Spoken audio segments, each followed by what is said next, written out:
This is punch, layout, and cutting. Ganito ang pag-layout natin. Nandyan na lahat. Back pattern of the pants and the front pattern of the pants and also the side pocket bag. So, ang gagawin natin una, titignan natin kung alin dito ang kanyang right side and wrong side kasi doon tayo sa wrong side magma-marking.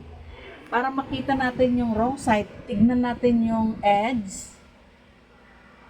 Kung alin ang magaspang, yun ang right side. Ito, halimbawa, i-touch mong ganyan, magaspang, yun ang right side. Or, para hindi mahirapan, baligtarin na lang natin. Siyempre, pag nakatiklop, yun yung right side. Ibaligtad lang natin. So, katulad nito, nakabaligtad na siya. Okay? And then, ang pag-layout, unahin natin yung back pattern. Kailangan straight ang pattern para makuha natin yung gray line of the fabric. Katulad dito, magmula doon sa center of the pants, kung saan tayo namamlansya, sukatin natin yung line niya to the edge. This is 10. Dapat doon sa ibaba, 10 din. Adjust natin kung hindi kasya.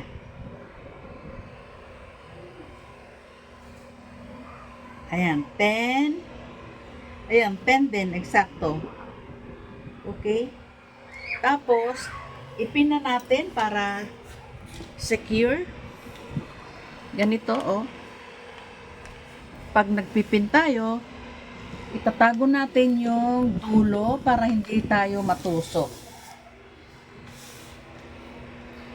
Doon tayo sa may gitna magpin para hindi tayo maabala kapag ka tayo ay nag-trace na. Okay? Next, titignan natin yung sukat ng waistline. Kukuha tayo ng 2 inches magmula doon sa folded part, 2 inches. Ayan, so dito mag-i-start yung ating 2 inches, marking natin, and then waistline measurement plus 7. Ito ay 39 plus 7. 39 plus 7, 39. Oh, ito eksakto hanggang doon sa may pin. So, ituloy-tuloy na natin marking ng 2 inches all the way down.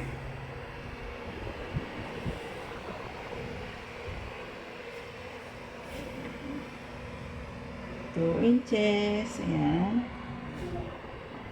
Ayan. 2 inches.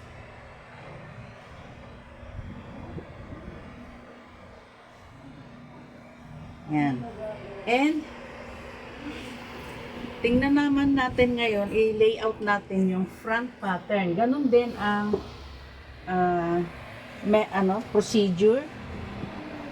Yung center line hanggang doon sa edge, this is 22 and 3/4. Hanggang doon sa itaas, dapat ganun din. Kung kailangang i-adjust, okay. So, for the front part of the pattern, ganun din, same procedure sila ng back. Susukatin mo din yung center line, kung saan ka namamlansya, this hanggang doon sa edge para diretso. 7 and 1/4. 7 and 1/4. 7 and 1/4. Ayan. So, ito na yung diretso niya. Ipin na natin. Pin. Itago ang kanyang dulo. Then, next step is the pocket. Meron tayong retaso. para sa pocket. Ilugar lang natin ganyan, oh. Yan. Oh, this is enough for the pocket. So, bin natin.